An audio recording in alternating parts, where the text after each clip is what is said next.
Yes. Excellent. Thanks for that, Jane. And if anybody wants to not be on the recording, please just turn your video off. Excellent. Well, kia ora koutou, ngā mihi nui kia koutou katoa, no mai haere mai ki tēnei hui, ko Carrie Cruz tōku ingoa, ko ho te kai tā taki rangaho, me te arotaki mo te kahui tika tangata, mori tangata mori ora. Hello, everyone, and welcome to this hui. My name is Carrie Cruz, and I'm the researcher here at HRC. It's wonderful to have you here today to share with you the findings from this research. I'll start by providing some background around why we decided to carry out this project before we hand over to Malatest.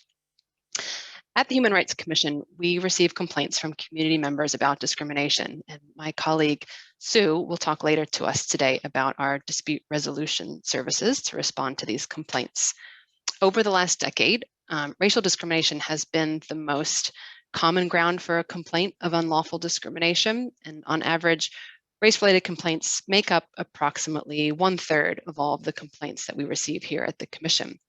So in 2019, there were some worrying figures that were coming out of a couple of government surveys. One was showing that those born outside of New Zealand were consistently reporting higher rates of discrimination compared with those born in New Zealand. And this was even more pronounced among recent migrants, defined as those arriving to New Zealand in the last 5 years. Alongside these findings were additional troubling results that were coming out from a different survey with the general public concerning their views of migrants.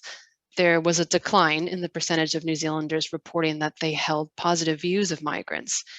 And so, a bit of a side note, the HRC supports the government's work on settling and welcoming migrants to Aotearoa. And the New Zealand Migrant Settlement and Integration Strategy is the government strategy to support recent migrants so that they settle well and participate fully in society and feel at home in New Zealand. And one of the areas of this strategy is inclusion, whereby migrants feel a sense of belonging to their community and to Aotearoa. And the HRC is active in this inclusion space in our function to promote harmonious relations. So to support the strategy, there is a cross-government agency reference group that meets regularly to assess migrant settlement needs and then to recommend the funding of particular services or projects to meet those needs. And some of you will be on this call. Kia ora. This research idea came out of that group's discussion, and the Commission received funding from the accrued migrant levy revenue funding to undertake this project as a way to understand what might be driving the stats that were coming out of the surveys I mentioned before. There's quite a lot of research that has been done on migrants, former refugees, and discrimination, but a lot of this has either been done quite a while ago, well before the times of COVID, Trump, Black Lives Matter, and or it focuses on one particular migrant group. So we thought it was timely to reassess what has been happening in this space and to involve a number of perspectives. So in carrying out this research, we wanted to hear from a really wide range of people in order to gain a holistic understanding of various viewpoints. So this included a broad mix of migrants and former refugees, as well as tangata whenua, New Zealand Europeans, and migrant settlement support workers. It was important to us to apply a Te Ao Māori lens on the work. And I'd like to acknowledge the support that we received from Dr. Aramarata from the University of Waikato, who worked with us on this project and who contributed her expertise, particularly on connecting Indigenous rights to immigration policy.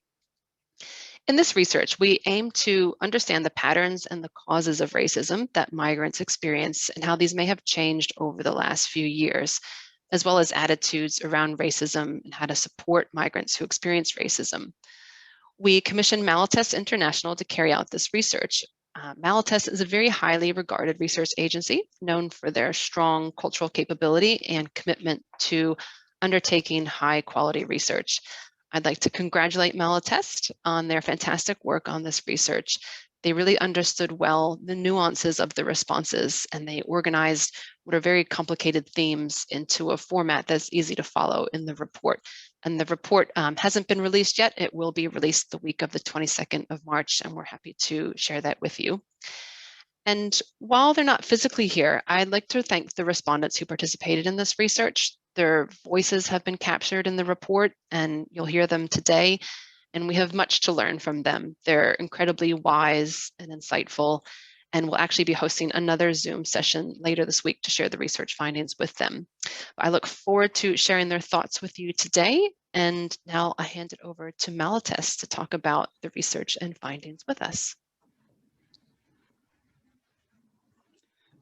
Tēnā koutou katoa, talofa lava. My name is Lana Peresi, and I am a member of the Malatest International research team that was fortunate enough to undertake this research. We have a presentation to share with you today, and my colleague Jane will be putting that up on screen very shortly. Kia ora. I just see that Hemi wants to do a bit of housekeeping before we get started. Yes, please. Thank you, Rakesh. Mutaku here. Just a couple of things around how the Zoom hui will happen. So participant videos and mics will be turned off, but may be turned on for the Q&A session if needed. As you can see, the session is being recorded, so turn off your video if you don't wish to be on the recording. And if someone has a question as we go through the presentation, put it in the chat, and we'll come back to the questions at the end of the presentations. Yeah, hand back to Malatest. Mutaku here.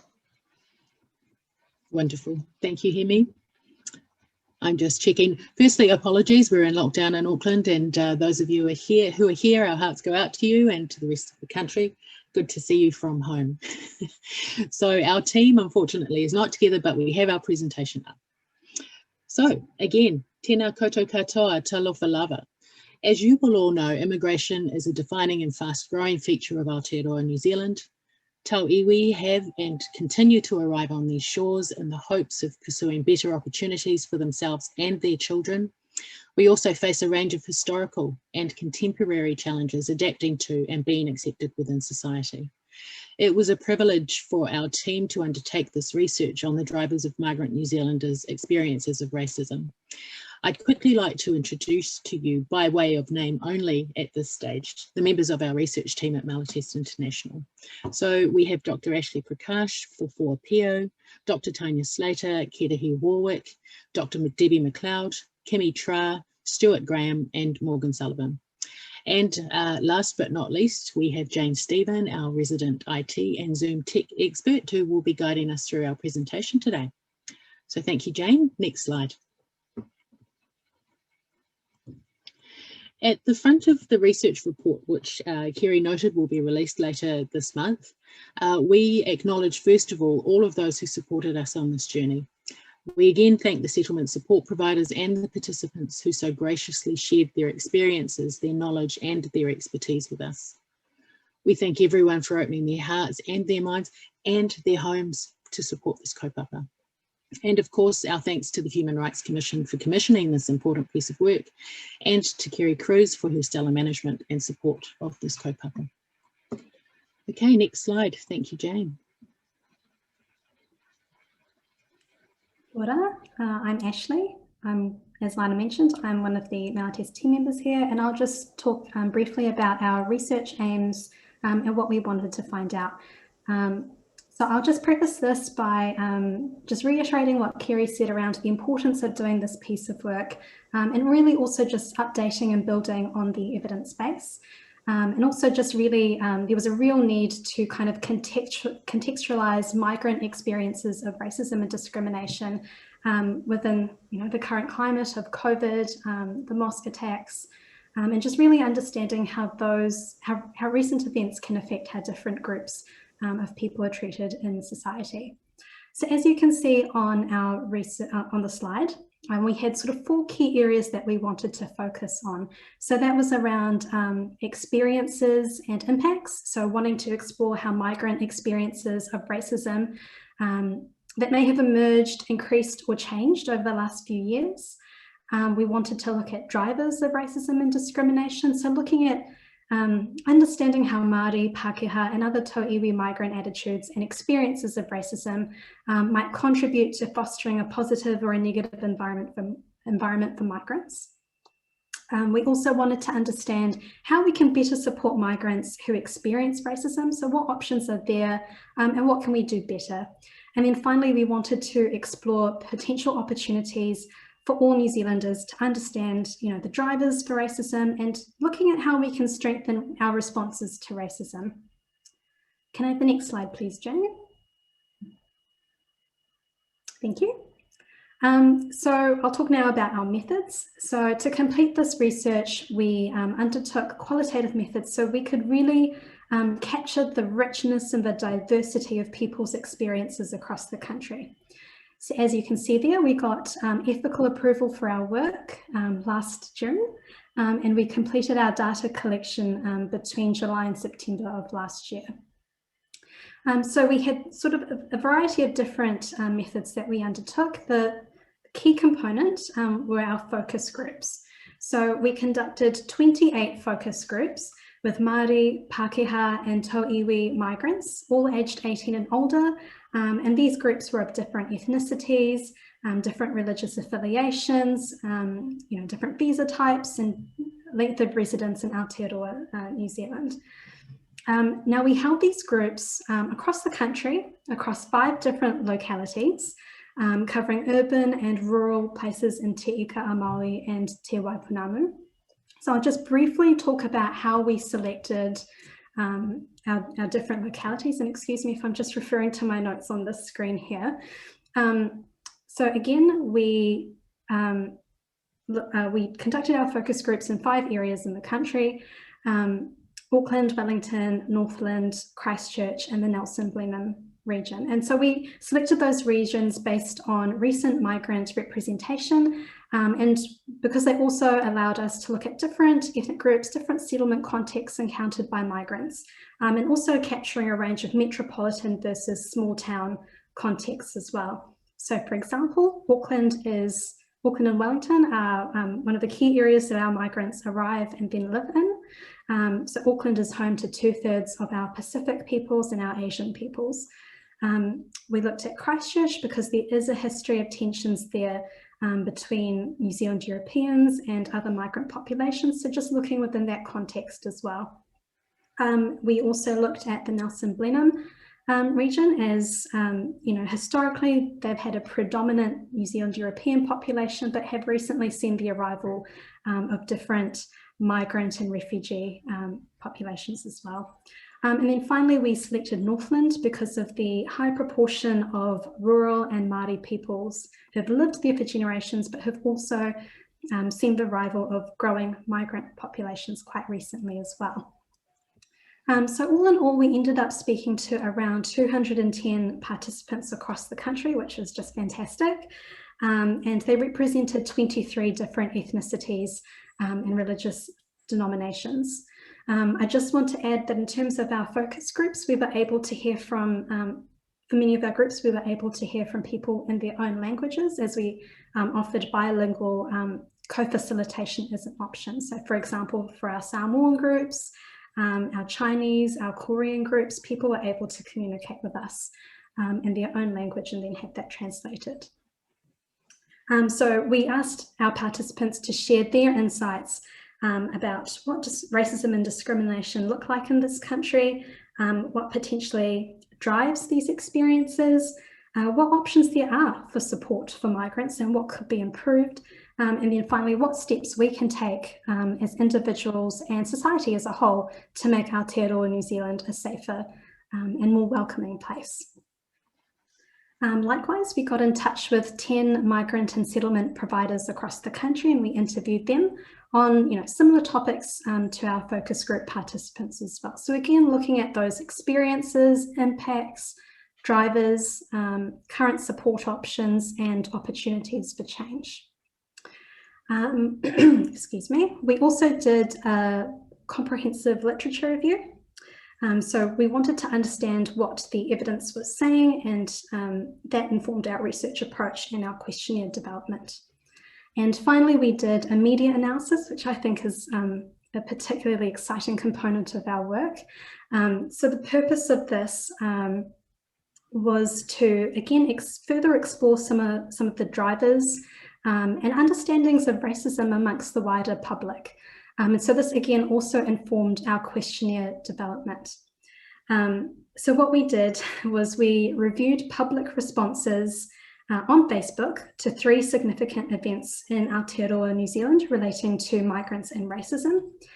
So in conjunction with the HRC project team, we selected 3 news articles and we, so those articles aim to highlight recent events with significant impact and which elicited extensive public response. So the 3 articles that we chose, one was published just over a year ago, and it was around an Auckland doctor being told to go home to China. So that was in response to COVID. The second article was around Muslim women saying that Islamophobia had worsened since the mosque attacks. And our final article was around New Zealand director Taika Waititi calling New Zealand racist as. So what we did is we used a tool called web scraping, and we extracted over 1,000 Facebook comments made in response to those articles, put them in Excel, and then analysed them. And so, yeah, so that is a summary of our research methods, and we'll talk through the findings as we go on. Okay, next slide, please. Okay, so as Ashley mentioned, we spoke to a wealth and a humongous number of participants who helped in this research, and each and every one of them shared so much information, experiences, understandings, etc. There was a lot of information to get through, and in terms of analysis, we were able to come up with a range of key themes, and we're going to present those key themes to you and provide a little detail with them next. So the first key theme that came up was racism is prevalent in Aotearoa, New Zealand. So all participants agreed that this was the case. Many participants described that racism existed on a continuum, while some others noted that those uncomfortable with the term racism used multiple other terms such as discrimination, unconscious bias, prejudice, and xenophobia. These terms were all ultimately perceived by participants to fall under the auspices of racism to make it more palatable. All participants also described numerous experiences of institutionalized, personally mediated and internalized racism across all levels of well-being. I'd like to at this stage acknowledge Kamara Jones's work in terms of the levels of racism which we were able to use for our analysis. In terms of the different levels of well-being and participants' experiences of those, it covered areas such as civic engagement and governance, health, housing, employment, society and social connections, education, and the justice system. Findings emphasised that the ongoing impact of historical racism toward Māori remained embedded within colonised systems and institutions, and this extended to migrant populations. So just some of the examples under institutional racism, for example, and aligned with the different wellbeing areas, civic engagement and governance.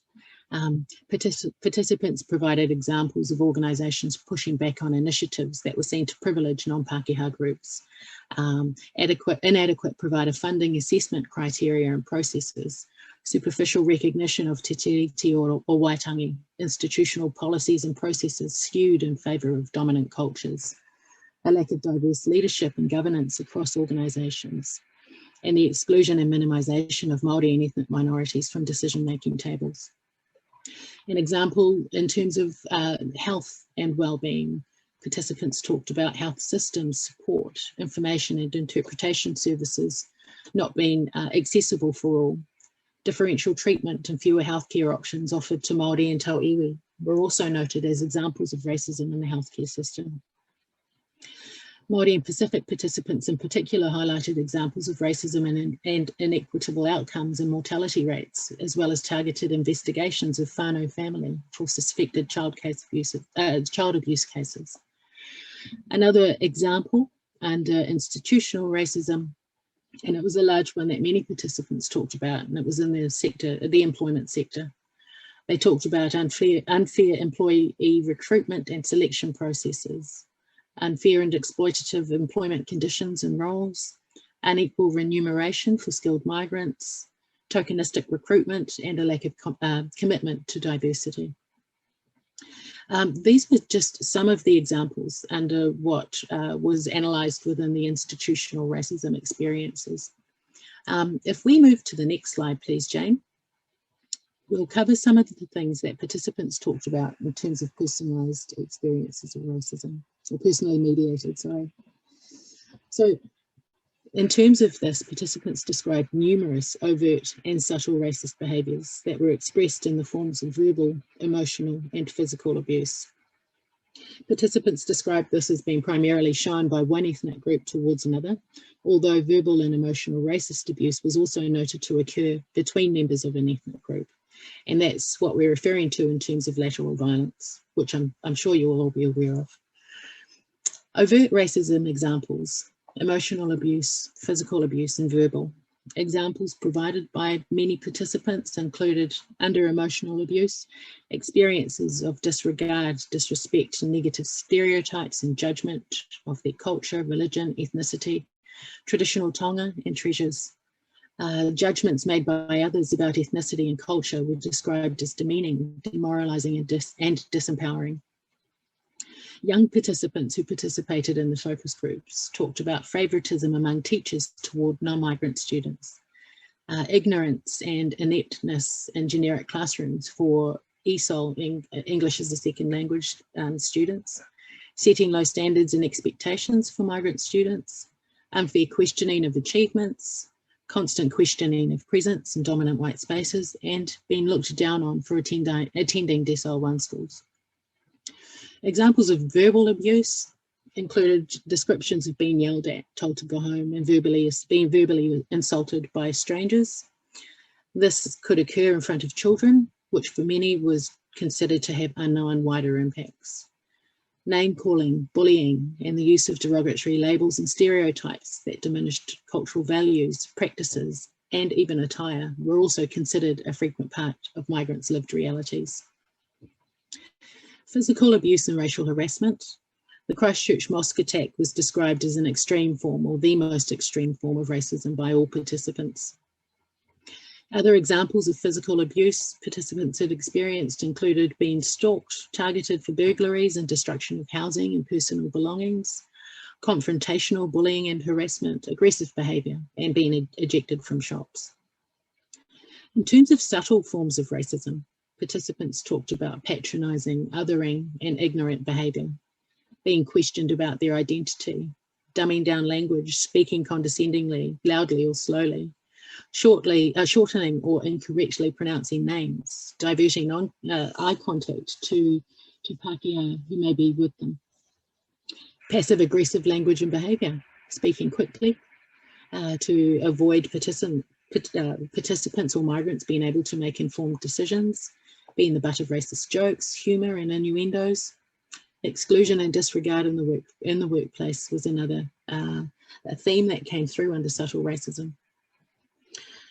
In terms of other examples of subtle racism, and just quickly, ignorant comments and stereotyping, judgments about how people should dress, look and act based on limited understandings, racial profiling, and mixed messages of acceptance and hate. And an example given there was, for example, rugby players coming over to New Zealand from the Pacific, being embraced because of their rugby skills, but also being, I guess, discriminated against because of the fact that they come from the Pacific.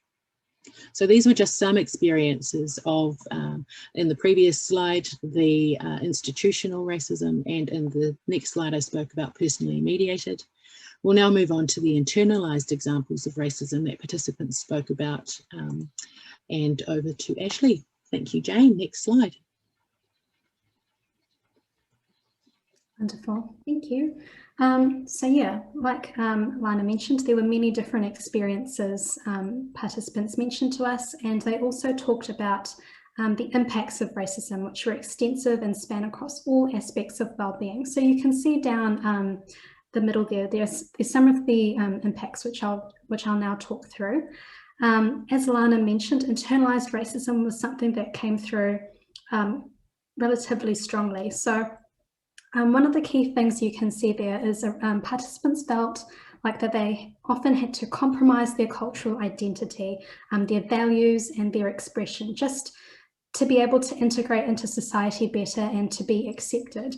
So examples of what this looked like included changing their accent, their behaviours, their names, especially on their CVs and during interviews, changing how they dressed, how they expressed and presented their culture, especially in public spaces. So that was one example of that internalised racism. Conversely, some of our participants mentioned that they believed they would never be accepted as Kiwis, regardless of whatever compromise they attempted to make.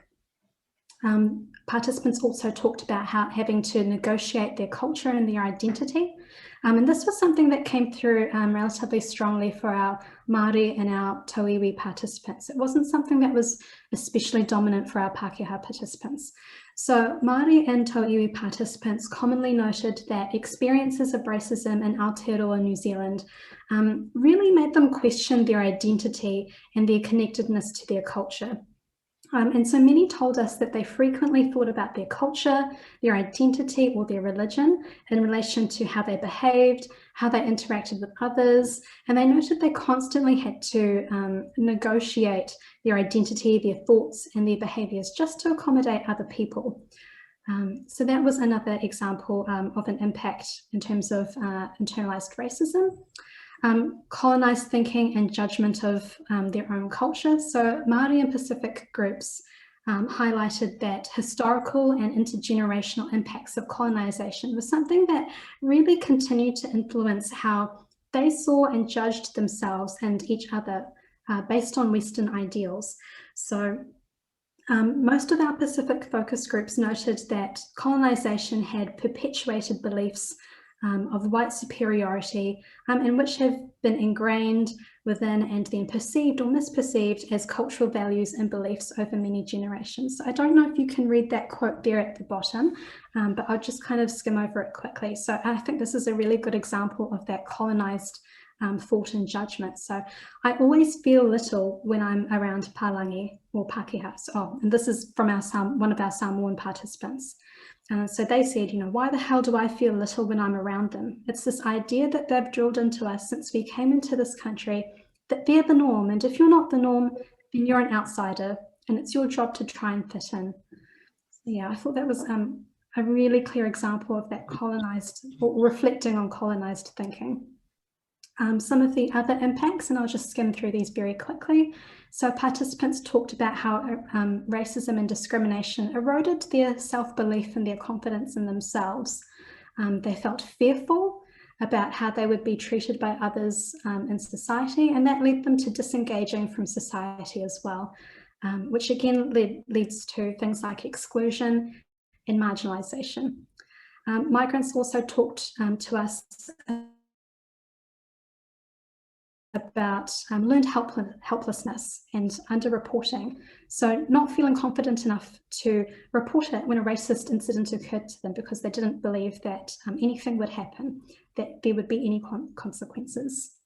So that's just some of the impacts that our participants spoke to us regarding racism and discrimination. Next slide, please, Jen.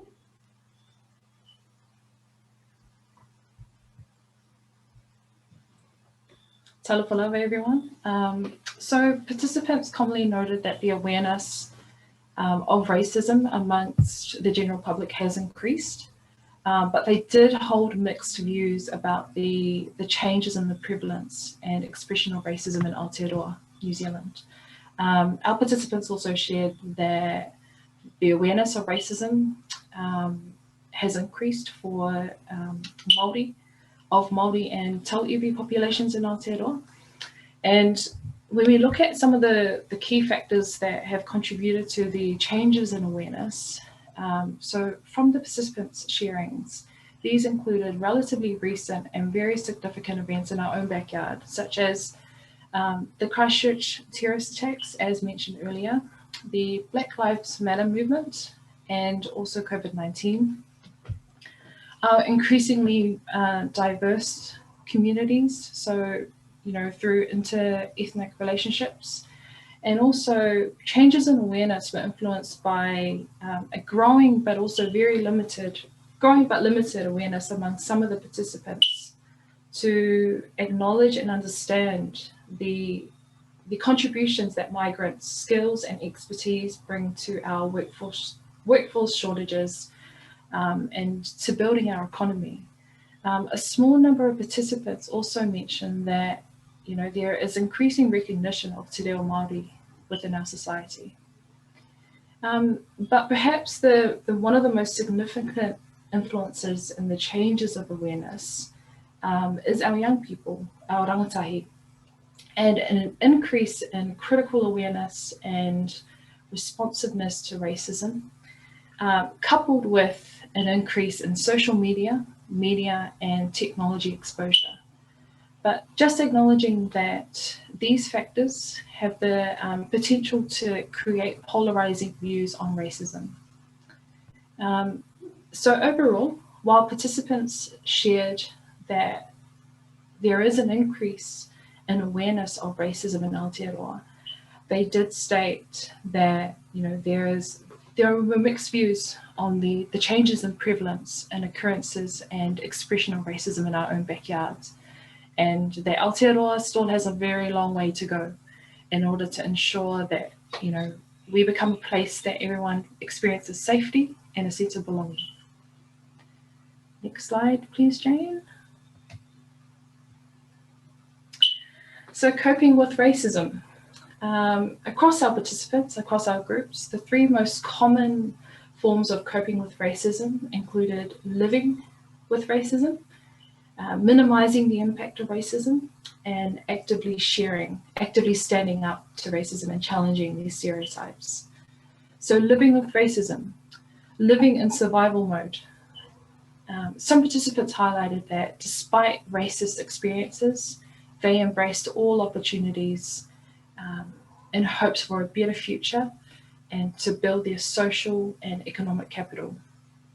Overcompensating to prove their worth, particularly for some of the Asian and Indian focus groups. They valued their identity as hardworking employees.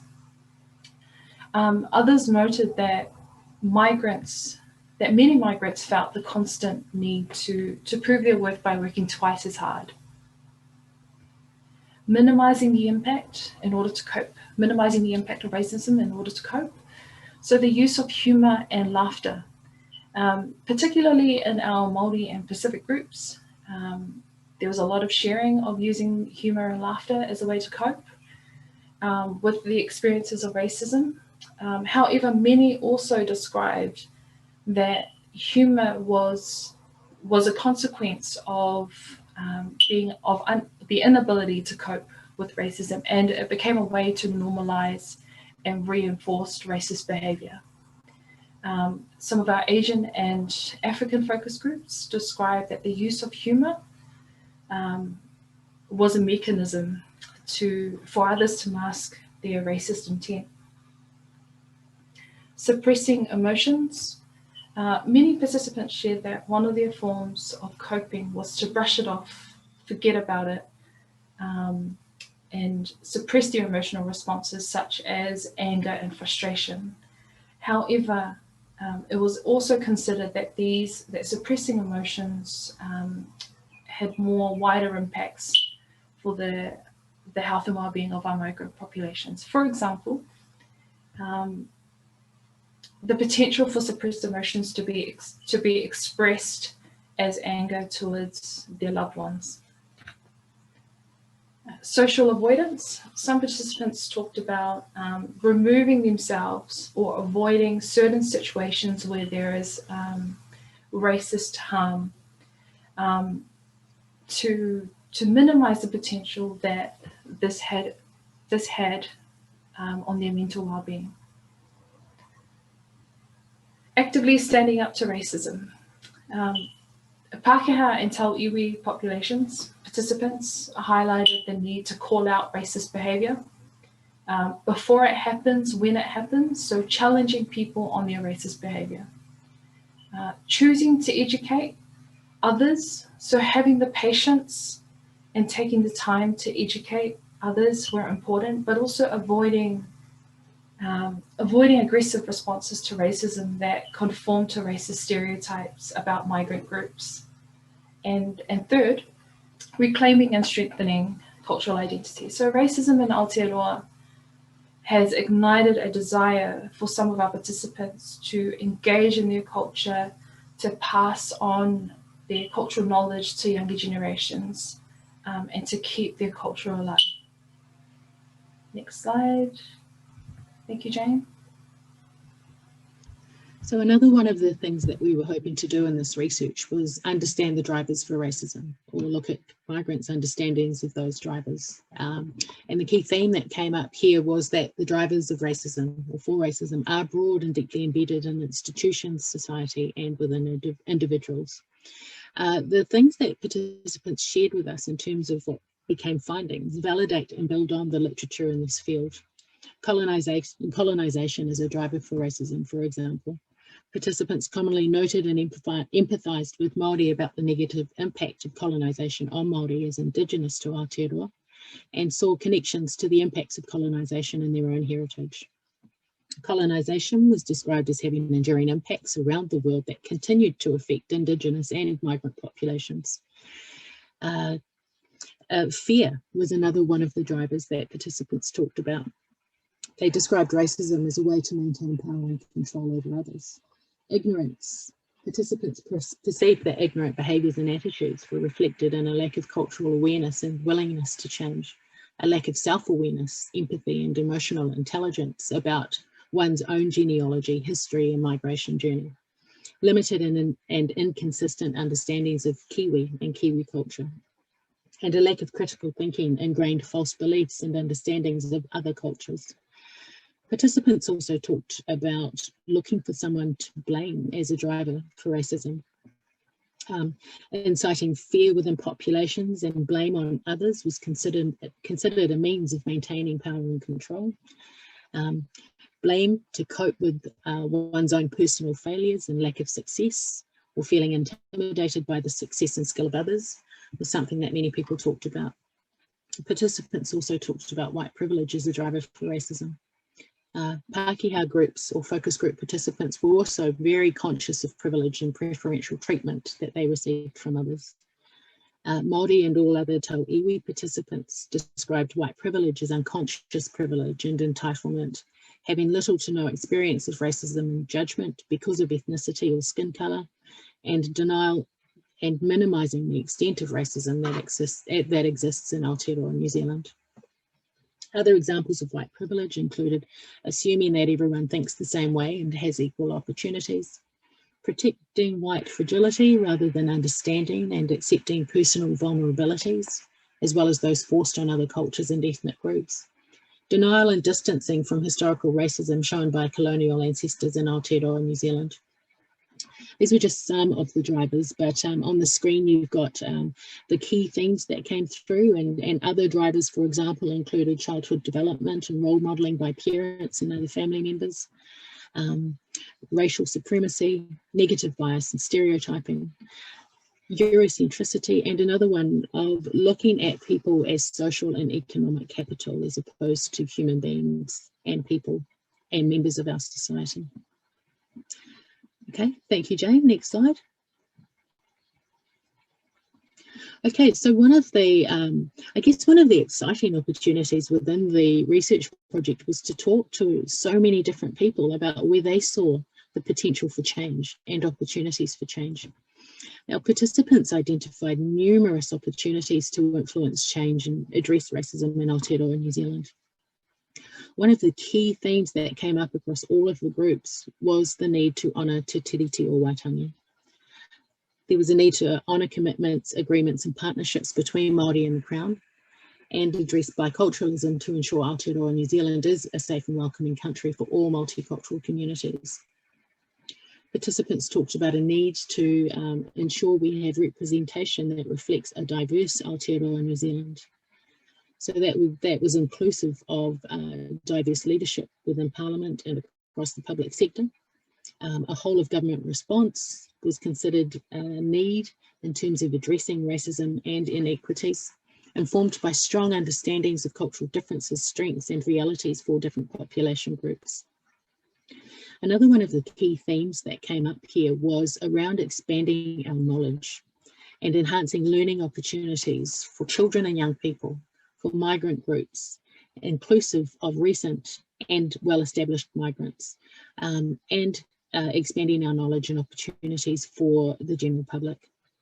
So for children and young people, our participants talked about providing opportunities to learn balanced perspectives on Aotearoa New Zealand history, the importance of equity and critical thought and consciousness within the school system.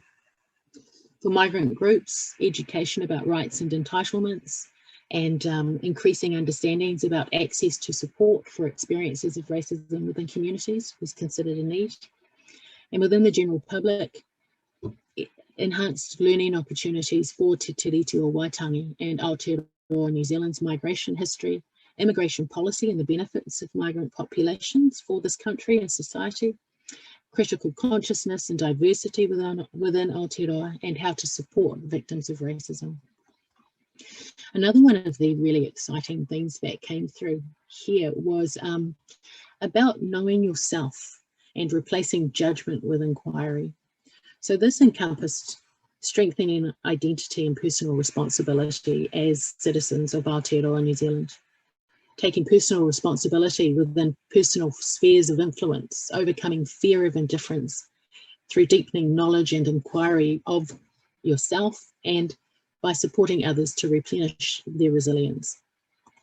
It was also inclusive of forming genuine relationships with others, about seeking to understand and learn about other cultures from and with people from different cultural groups, learning to embrace differences and find common ground, and celebrating diversity. Supporting communities to identify their own solutions was also one of the key themes that came up. Supporting community ownership and action in response to racism was a big thing that many participants spoke about and talked about in terms of things that were already happening. So that was really exciting. Another one of the key themes that came up in the discussion on potential for change was around promoting collective responsibility. It was about increasing awareness even further about racism and systems of support within Aotearoa New Zealand, normalising conversations about racism and practical and effective ways to respond. Many participants talked about flipping the script, so to speak, on negative and biased media reporting. They also talked about being open with conversations about racism, but with purpose and strengthening collective responsibility. So it was about encouraging opportunities for people to discuss racism in a safe place, strengthening collective responsibility, resilience, and opportunities. And the last, but definitely not the least theme that came up here was around protecting our future and looking at the potential our young people have in Aotearoa New Zealand. It was about building resilience for individuals, whānau, families, and communities, and encouraging and supporting children and young people to become change agents. But of course, enhancing and protecting and building their resilience at the same time. So these are the key themes, and we have come to the end of our discussion of all key themes across all areas that we were hoping to address. And Jane, if you can go to the last slide, please. Just to let you know that we are more than happy to respond to any questions later in our session today, but also for any further queries or comments about any research details, please feel free to contact Kerry. Thank you. Tēnā koutou. Thank you very much to the Malatest team, Alana, Ashley, for your excellent presentation outlining the key findings from the research. Also want to at this time acknowledge our interpreters, Deb and Jen, and hopefully you're finding a time to have a break. Let's turn to Meng and Andre to discuss the mahi that the Commission is doing in terms of the race relations space. Tēnā kōrua. Yeah, I see kia ora, him. I'm just wondering if Jean or Deb wants a break because I can see they're very active. Sure, no, Jen? we don't need a break. Thank you. We're fine. Thanks for thinking of Okay. us. Well, tūtai him ka mihi ki a koe e whakapuare tātou hui. Thanks to him for opening our meeting. And I too wish to acknowledge the team from Malatest, Lana, Fofoya, Alicia, Ashley, sorry. And thank you for the presentations. As much as they were hard to hear and sad to hear, that is the current reality right here in Aotearoa due to a number of factors. And interestingly enough, also, I was interested in that term, lateral violence, which came about. That's into discrimination amongst our own people. And we at the Commission have been grappling with this in terms of an op-ed. But anyway, Kerry, thank you for facilitating our meeting today. And I just want to also acknowledge everyone that's actually participating in this event here and listening to the submissions to the report. I see that Bev Hong, you're right there in terms of that project that we did in terms of art, another way of looking at highlighting or illuminating racism and how we can actually find solutions amongst us. I acknowledge Rekish, your hate crime work, and also knowledge. Knowledge has been a big thing as part of this report. The knowledge of New Zealand history, which we all share in terms of Te Tiriti o Waitangi, and it's great that the government is going to roll out New Zealand history in 2021. Also, I just want to highlight to you all that there are submissions regarding the New Zealand history framework that you can all participate in. I've added one word in there in terms of migrants, because the migrants part of the education part has been silent, and also articulated tangata whenua and tangata tiriti. Many times when we talk about biculturalism and multiculturalism, one part of our community, or many parts of our community, feel that we're left out. And so the tangata whenua are all iwi and hapu, all Māori, and tangata tiriti is everyone. That's including white, coloured, just arrived or arrived long time ago. It just doesn't discriminate who we are. We are all tangata tiriti, and ensuring that I think there are some organisations that are articulating that vocabulary or narrative at the present time, and it would be good if you can think about it in terms of how you use it in your organisation. We are developing the NAPA alongside with the Ministry of Justice, the National Action Plan Against Racism. It is organic, and meaning that it's going to come from our communities. And I'm sure this research is going to bode well into some of the solutions because it is an action plan. Action meaning I'm hoping that it will be on one page, that it is easy for organizations and businesses and government and anyone to actually take it up. And so we are facilitating the civil society part, and the Ministry of Justice is going to do the whole of Crown engagement. But just want to acknowledge everybody. Ka mihi ki a koutou. Whai wāhi tēnei whakapāhotia o tēnei reporter. Talo Falafa, Malola Lei. I see you, Fala. You've been an active participant in the migrant slavery and Pacific pay gap, and just want to acknowledge the leadership that all of you actually try and help make our place a greater place, a good place, not for us only of today, but let's try and do some stuff that will help our children as well. So nō reira tēnā koutou mō tēnei wāhanga ki au. Thanks for the opportunity to say a few words, but acknowledge all of your great work. So kia ora, Kerry. Thank you so much. Kia ora, me nge mihi ana ki a koe.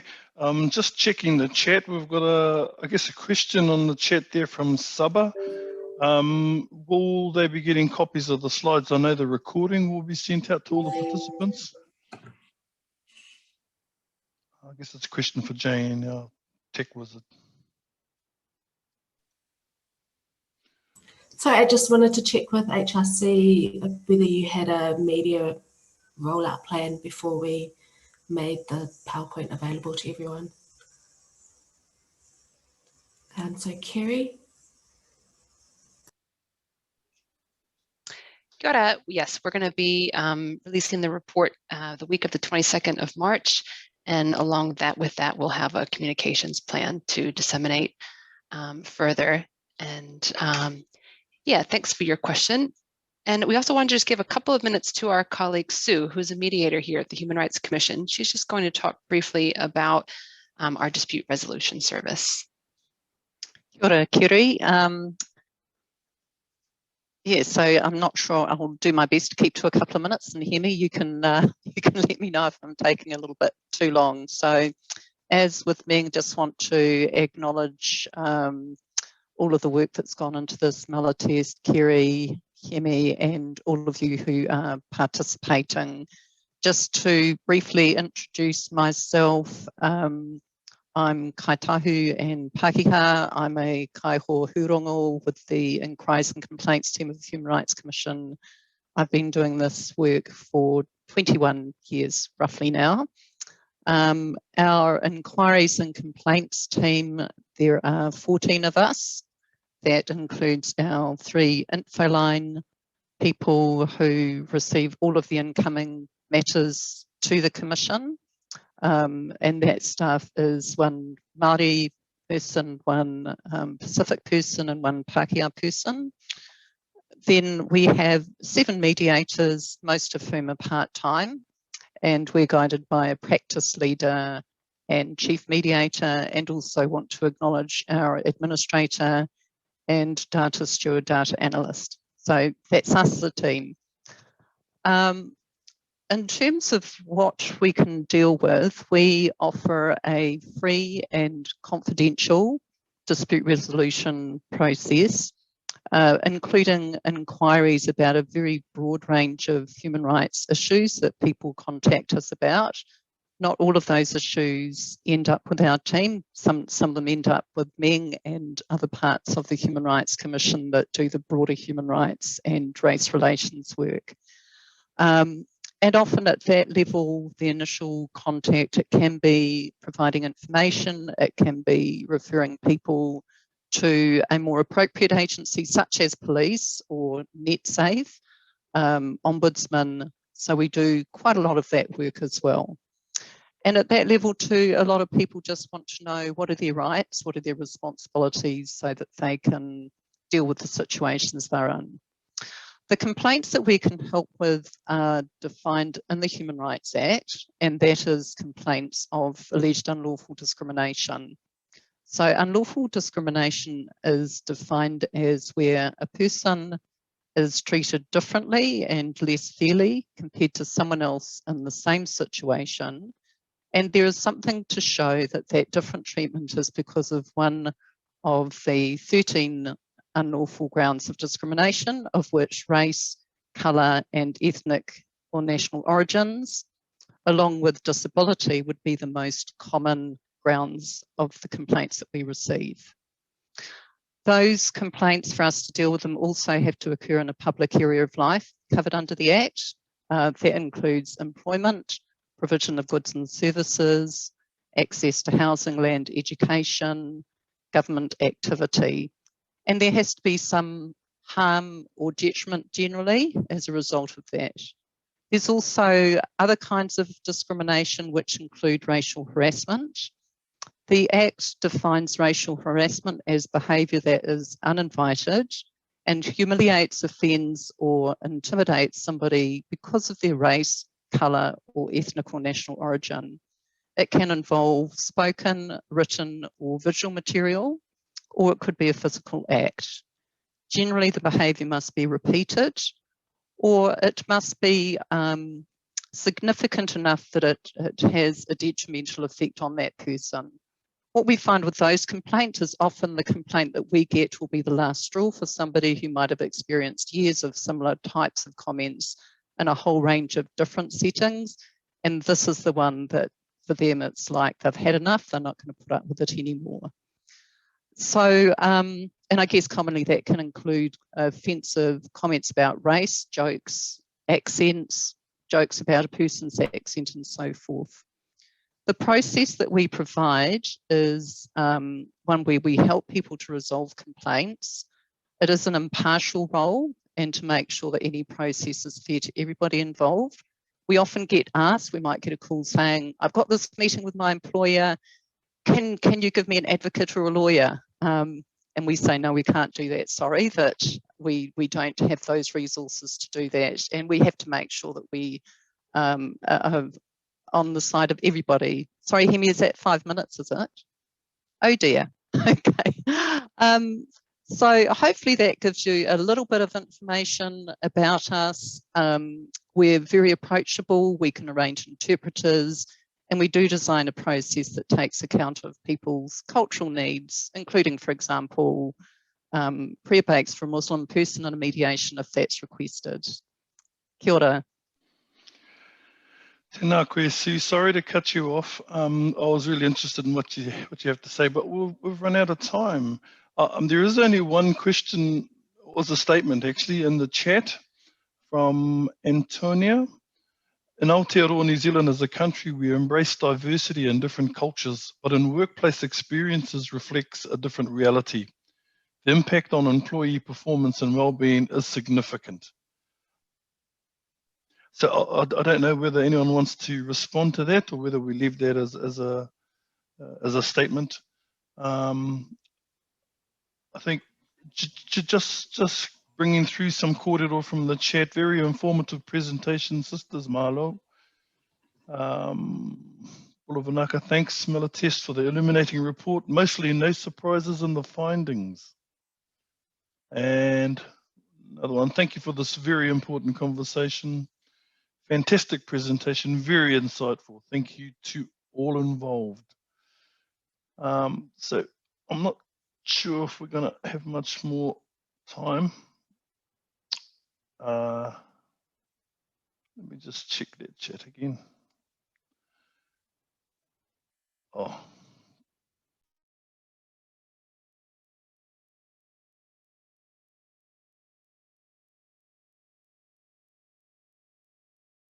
Attack was on the Muslim community, and though I understand this caused grief and strife to the Christchurch community, it was specifically targeted at the Muslim community.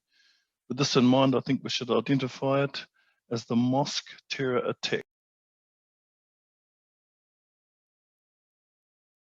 Sorry, it's the mosque terror attack, not the Christchurch terrorist attack.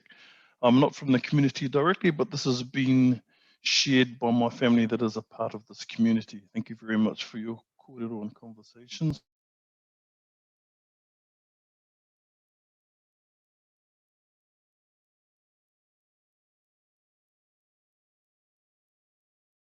Sorry, one more comment. There are aspects of our diversity that would be important to remember, aspects related to rainbow diversity. This is an intersectional element that is common across our diverse cultures and is particularly challenging for ethnic minorities, since this often leads to people within those communities experiencing another added layer. Kia ora, Hemi, can I just make a brief comment on that? That it's correct that for some people, they are experiencing multiple levels of discrimination. So it can be sexual orientation, race, it can be gender as well. We're not kind of people that we have multiple aspects to our identity, and some of the complaints that we get, it's where people are complaining that they have been discriminated against on more than one ground, and particularly sexual orientation and gender identity can make people very vulnerable. Or it could be a migrant person who is being sexually harassed but feels very, very uncertain about taking any action on that because of their vulnerable employment situation as a migrant because of their immigration status. Kia ora. Kia ora, thank you, Sue. I will read out one more comment. I'm interested, this is from Dennis, I'm interested to hear the mental health effect to children of immigrants and former refugees who experience racial discrimination. And one more, thank you, looking forward to the report release and the one-pager action plan.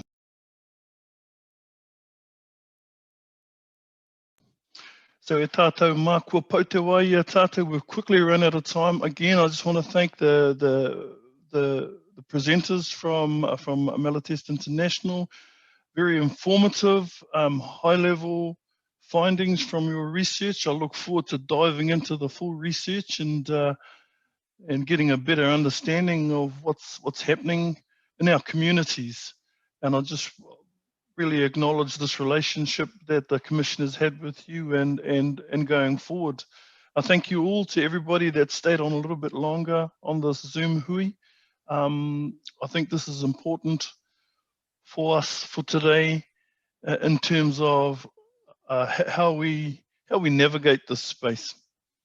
So thank you all very much for staying with us, and look forward to your comments and look forward to your further mahi around this space. Nō reira, e tātou mā, kua pau te wā. Time has quickly run out. Maku e tuku atu he karakia whakamutunga, and I'll close with a karakia. Nā koutou, nā mātou, ko tātou. Mauri ora. Mauri ora.